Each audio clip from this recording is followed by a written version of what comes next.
ஹாய்ங்க, நம்மக்கிட்ட பார்த்தீங்கன்னா ரீசெல்லரில் ஒரு 2 பேர் பார்த்தீங்கன்னா கண்டினியூவாக நேந்திர பழப்பொடி பார்த்தீங்கன்னா நம்மக்கிட்ட 100 கிராம் பாக்கெட்டில் லேபிள் இல்லாமல் வாங்கி சேல் பண்ணுவாங்க.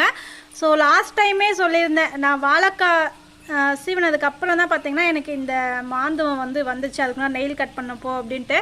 ஸோ அவங்க பார்த்தீங்கன்னா எனக்கு ரொம்ப ஹம்புலாக, அக்கா எனக்கு கம்பல்சரி பார்த்தீங்கன்னா 2 kg வேணும், ஆல்ரெடி பார்த்தீங்கன்னா உங்களுக்கு கை ப்ராப்ளமாக இருக்குன்னு சொல்லியிருந்தீங்க, ரெடி பண்ணி கொடுக்க முடியுமாக்கா நான் காம்போவில் போடுறதுக்கு அப்படின்னு கேட்டிருந்தாங்க. ஸோ ஃபஸ்ட்டு நீங்கள் உங்களை பார்த்துக்கோங்க, உங்களால் முடிஞ்சால் மட்டும் செஞ்சு கொடுங்க அப்படின்ட்டு ரெகுலராக கிட்டத்தட்ட பார்த்தீங்கன்னா 3 வருஷமாக பை பண்ணிகிட்ருக்காங்க. ஸோ கேட்டிருந்தாங்க.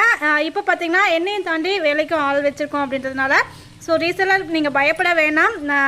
நீங்கள் எப்பயுமே ஆர்டர் பண்ணுற ப்ராடக்ட் கண்டிப்பாக நாங்கள் எங்களால் முடியல அப்படின்ட்டு ஸ்டாப் பண்ணவே மாட்டோம். கண்டிப்பாக உங்களுக்காக செஞ்சு தரும். நிறைய பேர் அக்கா ஒரு சில வீடியோவில் பேசுவீங்க, ஆனால் ஏன் 1 வீக் மேலே ஆகுது எதுவுமே பேசவே இல்லை, வாய்ஸ் மட்டும் கொடுத்துட்ருக்கீங்க அப்படின்னு கேட்டிருந்தீங்க. இன்னுமே பார்த்திங்கன்னா எனக்கு க்யூர் ஆகவே இல்லை, மருந்து வச்சுருக்கோம். So heavy pain. ஸோ அதனாலே பார்த்திங்கன்னா ஒரு சில காம்போ ஒரு சில ஆஃபர்லாம் ஸ்கிப் பண்ணிட்டேன், ஹெவியான பெயின். ஸோ இப்போ தான் பார்த்திங்கன்னா ஓரளவுக்கு உடஞ்சி வந்திருக்கு. பயங்கரமான பெயினில் தவிச்சுட்டு சொல்ல போனால் பார்த்திங்கன்னா ஒரு 10 டேஸாகவே இப்போ கொஞ்சம் கொஞ்சம் க்யூர் ஆகிட்டு வருது. ஸோ அதனால் மட்டும்தான் என்னால் ரொம்ப ப்ரெஷராகவே இருந்தது. இந்த பெயினால் எதுவுமே வீடியோ எடுக்க முடியல, நிறைய ஆஃபர் கொடுக்க முடியல. நிறைய பேர் பார்த்திங்கன்னா மந்த்லி காம்போ அப்படி தான் கொடுப்பாங்க, மந்த்லி ஃபுல்லாக ஒரே ஒரு காம்போவாக. ஆனால் நம்மளோட விஹாரி நேச்சுரல்ஸில் ஒவ்வொரு நாளுமே பார்த்திங்கன்னா ஒவ்வொரு காம்போ நம்ம டிஃப்ரெண்ட் டைப்ஸ் ஆஃப் காம்போ பயங்கரமான மணி சேவிங்களை தான் கொடுத்துட்ருக்கோம். எதனால் அப்படின்னு நல்லா தெளிவாக சொல்கிற கேட்டுக்கோங்க.